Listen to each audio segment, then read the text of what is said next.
اعوذ باللہ من الشیطان الرجیم، بسم اللہ الرحمن الرحیم۔ آج ہم بات کریں گے درود پاک کے لیے، ٹھیک ہے۔ یہ بہت بابرکت تحفہ ہے درود پاک، اور یہ ہمارے اللہ سبحانہ تعالیٰ نے بہت پیارا تحفہ ہمارے نبی مکرم صلی اللہ علیہ وآلہ وسلم کے لیے ہے۔ یہ درود جو ہے وہ فارسی زبان کا لفظ ہے اور اردو میں یہ استعمال ہوتا ہے، ٹھیک ہے۔ عربی میں اس کے معنی صلات کے ہیں، اس کے معنی ہے رحمت، بخشش اور برکت کے۔ اللہ کی طرف سے آپ صلی اللہ علیہ وآلہ وسلم پر رحمت نازل ہوتی ہے، اور فرشتوں کا اور لوگوں کا آپ کے لیے دعا کرنا، رحمت برکت کی دعا کرنا ہے۔ اور ہمارے اللہ تعالیٰ نے قرآن پاک میں ارشاد فرمایا ہے، سورۃ الاحزاب میں 22واں سپارہ ہے اور اس کی آیت نمبر 56 میں اللہ تعالیٰ نے فرمایا ہے، ان اللہ و ملائکتہ یصلون علی النبی یا ایھا الذین آمنوا صلوا علیہ وسلموا تسلیما۔ صدق اللہ العلی العظیم۔ اس میں بتایا گیا ہے کہ اے ایمان والو، بے شک اللہ تعالیٰ اور اس کے فرشتے نبی مکرم صلی اللہ علیہ وآلہ وسلم پر درود و سلام رحمت بھیجتے ہیں۔ اے ایمان والو، تم بھی اس پر درود بھیجو اور درود و سلام بھیجو۔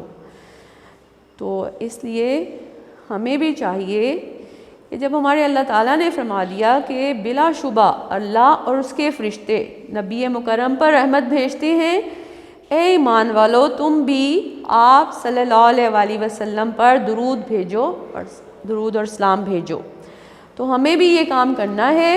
نبی صلی اللہ علیہ وآلہ وسلم پر جب ہم درود پاک بھیجتے ہیں تو جب وہ اس کو کنوے کیا جاتا ہے ہمارے نبی تک، فرشتے مقرر کر دیے ہیں اللہ تعالیٰ نے جو زمین میں گشت کرتے رہتے ہیں، اور جیسے ہی کوئی پڑھتا ہے درود پاک تو اس کو اس بندے کے پیرنٹس کے یعنی والدین کے ناموں کے ساتھ ہمارے پیارے نبی حضرت محمد صلی اللہ علیہ وآلہ وسلم تک پہنچایا جاتا ہے۔ تو یہ دیکھیں کہ اللہ تعالیٰ نے ہمارے پہ رحمتوں، برکتوں اور بخشش کا اس کو باعث بنا دیا۔ جب ہم اپنے نبی صلی اللہ علیہ وآلہ وسلم کے لیے دعا بھیجتے ہیں تو اللہ تعالیٰ کے قرآن کے الفاظ کے مطابق جب ہم کسی کو دعا دیتے ہیں تو اس کے جو کوئی ہمیں دعا دیتا ہے تو ہمیں بھی اس کو بیسٹ الفاظ میں دعا دینی چاہیے۔ تو جب ہم دعا دیتے ہیں اپنے نبی صلی اللہ علیہ وسلم کو درود و سلام بھیجتے ہیں تو اس کا ریٹرن بھی ہمیں دعاؤں کی صورت میں ملتا ہے اور بخشش کی صورت میں ملتا ہے۔ تو ہم نے اپنی اس کو جاری رکھنا ہے، ہمیشہ اپنی آخری سانس تک کوشش کریں درود پاک پڑھتے رہیں۔ کسی نے ایک نماز پڑھ لی تو اس نے درود پاک پڑھ لیا، نماز جنازہ جس نے پڑھ لی اس نے درود پاک پڑھ لیا، اور اس لیے ہم نے کوشش کرنی ہے اس کو اپنی زندگی میں بھریں اور اس کو اپنی زندگی میں ہمیشہ جاری رکھیں۔ ہماری زبانیں جو ہیں درود ابراہیمی سے تر رہیں، اللہ کرے، اور درود ابراہیمی کو سب درودوں پر فوقیت حاصل ہے کیونکہ یہ نماز میں بھی داخل کیا گیا ہے، شامل کیا گیا ہے۔ تو اس لیے آپ درود ابراہیمی پڑھنے کی کوشش کریں، اور اگر وہ پڑھنا یعنی آپ کو زیادہ تعداد میں پڑھنا مشکل ہو تو پھر آپ اللہم صلی علی محمد و علی آل محمد یہ بھی پڑھ سکتے ہیں۔ تو اس لیے کوشش کریں کہ اپنی زندگی میں درود پاک کو ہمیشہ جاری رکھیں۔ ایسے فیل کیا کریں یہ ایک خوشبو کی مانند ہے جو ہماری زندگی میں ہے۔ جیسے ہمارے گھر میں جب رہتے تھے تو وہاں پہ سفید گلابوں کی اتنی مہک تھی، بھرے ہوتے تھے، وہ لدے ہوتے تھے گلابوں سے، اور اس کی مہک دنیا میں جو مہک اللہ نے بنائی ہے نا نیچرل، جیسے رات کی رانی کی یا کلیاں جن کو موتیا کہتے ہیں بڑے لوگ، اس کی خوشبو، گلاب کی خوشبو، یہ پیاری پیاری خوشبوئیں اللہ کی بنائی ہوئی ہیں۔ تو ایسے ہی ہمیں درود پاک کی بھی، قرآن کی بھی، اور اپنے نبی صلی اللہ علیہ وسلم کی محبت کی بھی اللہ تعالیٰ خوشبو جو ہے دو جہاں میں اس سے ہمیں خیر و برکات نصیب کرے، آمین یا رب العالمین۔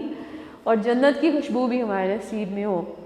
جس مالک نے آج تک اچھی اچھی ساری خوشبوئیں دکھائی ہیں تو وہ آگے بھی وہ ہمیں نصیب کرے جنت کی بھی۔